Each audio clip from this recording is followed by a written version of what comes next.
ഇതൊക്കെ ഓരോ സ്ഥലത്തെ ഇതാണ്. ഓരോ ക്ഷേത്രത്തിന് ആചാരങ്ങളുണ്ട്. അത് നിശ്ചയിക്കുന്ന ആ ക്ഷേത്രത്തിൻ്റെ തന്ത്രിമാരാണ്.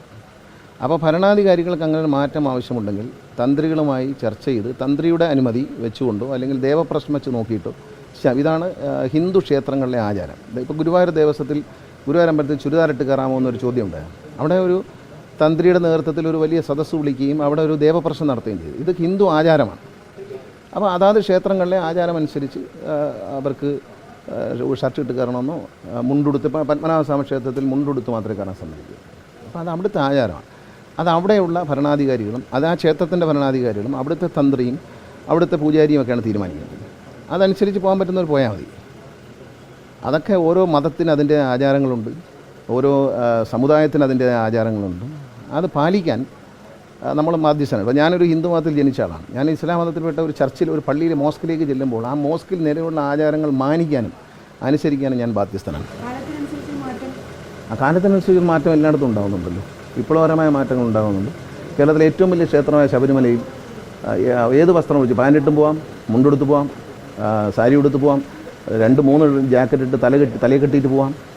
ഇതൊക്കെ ഓരോ ക്ഷേത്രങ്ങൾക്കും ഓരോ ആചാരങ്ങളാണ്. ശബരിമലയിൽ എല്ലാ ഹിന്ദുക്കൾക്കും ക്രിസ്ത്യാനികൾക്കും മുസ്ലിങ്ങൾക്കും എല്ലാ ശബരിമലയിൽ പ്രവേശനമുണ്ട്. അല്ല, അതൊന്നും ഞാൻ അഭിപ്രായം പറയാൻ ശരിയല്ല. ഞാൻ എൻ്റെ അഭിപ്രായമാണ് പറയുന്നത്. ഞാൻ എൻ്റെ അഭിപ്രായം പറയുള്ളൂ.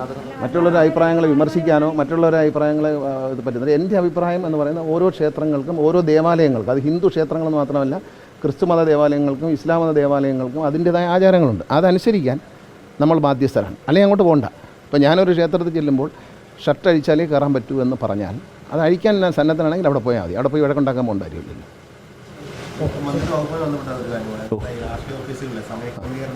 ഏർപ്പെടുത്തിയെന്ന് കാര്യം ജോലിയൊന്നും നടക്കുന്നില്ല. നമ്മൾ ഉദ്യോഗസ്ഥരോട് ജോലി ചെയ്യാൻ ആവശ്യപ്പെടുമ്പോൾ അവർ പറയുന്നത് ഞങ്ങൾക്ക് തിരക്ക് കാരണം പറ്റുന്നില്ലെന്നാണ്. അപ്പോൾ അതുകൊണ്ട് രാവിലെ 10 മണി മുതൽ 1 മണി വരെ, 12:30-1 മണി വരെ മാത്രമേ സന്ദർശകർക്ക് പ്രവേശനമുള്ളൂ. അത് കഴിഞ്ഞാൽ അവർ ജോലി ചെയ്യണം. ഫയലുകൾ 5, നിങ്ങൾക്കെല്ലാം നാടിൻ്റെ നന്മയ്ക്ക് വേണ്ടി ചെയ്യുന്നതാണ്. ഫയലുകൾ ഒരു ഉദ്യോഗസ്ഥൻ ഒരു ഫയൽ 5 ദിവസത്തിൽ കൂടുതൽ വെച്ചുകൊണ്ടിരിക്കാൻ പാടില്ല എന്ന സർക്കാർ ഉത്തരവ് ഇറങ്ങുന്നുണ്ട്. നിർദ്ദേശം നിലവിൽ വന്നു. ട്രാൻസ്പോർട്ട് കമ്മീഷൻ ഓഫീസിലും KSRTയുടെ ഹെഡ് ഓഫീസിലും ഇത് നടപ്പിൽ വന്നു കഴിഞ്ഞു. കമ്പ്യൂട്ടറൈസ്ഡാണ് സിസ്റ്റം. അപ്പോൾ 5 ദിവസത്തിൽ കൂടുതൽ തീരുമാനമെടുക്കാതെ ഫയൽ പിടിച്ചുകൊണ്ട് വയ്ക്കുന്നത് അഴിമതിയാണ്. അപ്പോൾ അത് പിടിച്ചു വയ്ക്കാൻ പാടില്ലെന്ന് ഗവൺമെൻറ് തീരുമാനിച്ചിട്ടുണ്ട്. അപ്പോൾ എൻ്റെ ട്രാൻസ്പോർട്ട് വകുപ്പുമായി ബന്ധപ്പെട്ട വാട്ടർ ട്രാൻസ്പോർട്ട്, KTDC എല്ലാവരും നിർദ്ദേശം കൊടുക്കുന്നത് 5 ദിവസത്തിൽ കൂടുതൽ ഒരു ഫയലിന്മേൽ തീരുമാനമെടുക്കണം. ഒരു വിദ്യാഭ്യാസമുള്ള പരിചയസമ്പന്നരായ ഒരു ഉദ്യോഗസ്ഥന് ഒരു ഫയലിന്മേൽ തീരുമാനമെടുക്കാൻ 5 ദിവസം വളരെ അധികമാണ്. യെസ് എന്നോ നോ എന്നോ അത് തീരുമാനമെടുക്കുക. അപ്പോൾ ആ തീരുമാനം എടുക്കാൻ പറയുമ്പോൾ അവർ പറയുന്ന ന്യായം, ഞങ്ങൾ രാവിലെ മുതൽ വൈകിട്ട് വരെ സന്ദർശകരാണ്, അതുകൊണ്ട് സന്ദർശകരെ 1 മണിക്ക് ശേഷം അനുവദിക്കുന്നില്ല. അവരവരെ ജോലി ഉച്ചയ്ക്ക് ശേഷം കൃത്യമായി നിർവഹിക്കുക. അതുപോലെ തന്നെ സാറ്റർഡേ സ്മാർട്ട് പ്രോഗ്രാം ഒന്നുണ്ട്. ശനിയാഴ്ച ഉച്ചയ്ക്ക് ശേഷം ജോലി ചെയ്യാൻ പാടില്ല. സന്ദർശകരുമില്ല, ജോലിയുമില്ല. എല്ലാ വർക്കും തീർത്തതിന് ശേഷം അവരിരിക്കുന്ന ഓഫീസ് നല്ല വൃത്തിയായിട്ട് മാറ്റി വളരെ നല്ല എല്ലാ ഫയലുകളും അടുക്കി വെച്ച് വൃത്തിയാക്കി ഫാനും ലൈറ്റും വരെ എല്ലാവരും കൂടെ ചേർന്ന് RTO മുതൽ അവിടുത്തെ ക്ലീനിങ് സ്റ്റാഫ് വരെ ഒരുമിച്ച് നിന്ന് ചെയ്യുന്ന ഒരു ടീം വർക്കാണ്. ഇത് മുമ്പ് വനം വകുപ്പിൽ നടപ്പിലാക്കിയിരുന്നു, ഇപ്പോൾ ട്രാൻസ്പോർട്ട് വകുപ്പിൽ നടപ്പിലാക്കിയിട്ടുണ്ട്. നടപ്പിൽ വന്നു കഴിഞ്ഞു. RTO ഓഫീസുകളിലൊക്കെ നടക്കുന്നുണ്ട്, എല്ലാ ഓഫീസുകളും. നമ്മളൊരു മാറ്റം ആവശ്യമാണ് എല്ലാ കാര്യങ്ങളും. ഇത്തരം മാറ്റങ്ങളാണ് അത്യാവശ്യമുള്ളത്. കാരണം ഈ സമയം ഫയലുകൾ പിടിച്ചു വയ്ക്കുക. ഇനി അടുത്തൊരു സോഫ്റ്റ്വെയറിൽ ഒരു ചേഞ്ച് വരാൻ പോവുകയാണ്. ഈ ക്ലറിക്കൽ സ്റ്റാഫിന് ചില സ്ഥലത്ത് ലോഡ് കൂടുതലാണ്. ഇതൊക്കെ ന്യായമായ കാര്യങ്ങളാണ്. നമ്മൾ പരിഷ്കൃത സമൂഹം അറിയേണ്ട കാര്യമാണ്.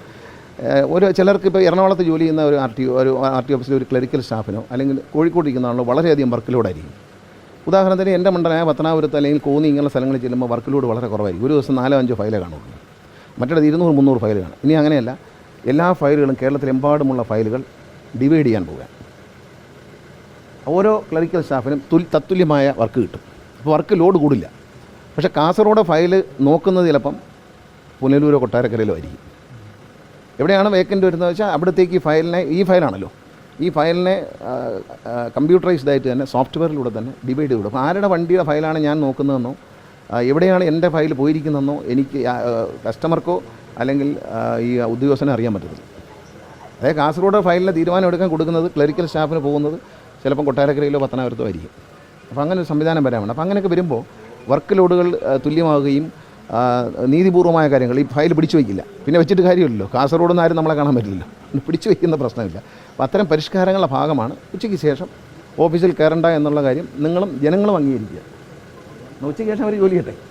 അവരെ ജോലി അതില്ല, അതിൻ്റെ അവർ ശമ്പളം വാങ്ങുന്ന ആ ജോലി അവർ പലപ്പോഴും പറയുന്നത് ഡിലേ വരുന്നു എന്ന് പറഞ്ഞ് നാട്ടുകാരെല്ലാം എനിക്ക് പരാതി തരാം. പരാതി ഡിലേ എന്താണെന്ന് ചോദിക്കുമ്പോൾ അവർ പറയുന്നു ഞങ്ങൾക്ക് വർക്ക് ചെയ്യാൻ പറ്റുന്നില്ല, എല്ലാവരും സന്ദർശകരാണ്, എപ്പോഴും വൈകിട്ട് 5 മണി വരെയും 6 മണി വരെയും സന്ദർശകരാണ്, ജോലി ചെയ്യാൻ. അപ്പോൾ അവർക്ക് ജോലി ചെയ്യാൻ അവസരം കൊടുക്കുകയാണ്. അതോടൊപ്പം തന്നെ 5 ദിവസത്തിൽ കൂടുതൽ ഒരു ഫയൽ ഹോൾഡ് ചെയ്ത് വയ്ക്കാൻ പാടില്ല. ഹോൾഡ് ചെയ്ത് വെച്ചാൽ വേറെ കുഴപ്പമൊന്നുമില്ല, ആ ഉദ്യോഗസ്ഥനെ ആ ഓഫീസിലിരിക്കാൻ, ആ പോസ്റ്റിലിരിക്കാൻ യോഗ്യനല്ല എന്ന നിലയിൽ അവരെ ട്രാൻസ്ഫർ ചെയ്തോളാനായിട്ട് ട്രാൻസ്പോർട്ട് കമ്മീഷണർക്കും KSRTC MDക്കും നിർദ്ദേശം നൽകിയിട്ടുണ്ട്. KSRTCയിൽ കമ്പ്യൂട്ടറൈസേഷൻ വരെയാണ്, MLAമാരുടെ എല്ലാം ഫണ്ട് ലഭിച്ചിട്ടുണ്ട്. ആ കമ്പ്യൂട്ടറൈസേഷൻ വന്നു കഴിഞ്ഞാൽ എല്ലാ ഡിപ്പോകളിലേക്കും ഈ 5 days പ്രോഗ്രാം കൊണ്ടുവരും. സർക്കാർ കാര്യം മുറ പോലെ എന്ന നിലയിൽ ഇനി ഇഴപ്പിക്കാൻ ഈ സർക്കാർ അനുവദിക്കത്തില്ല.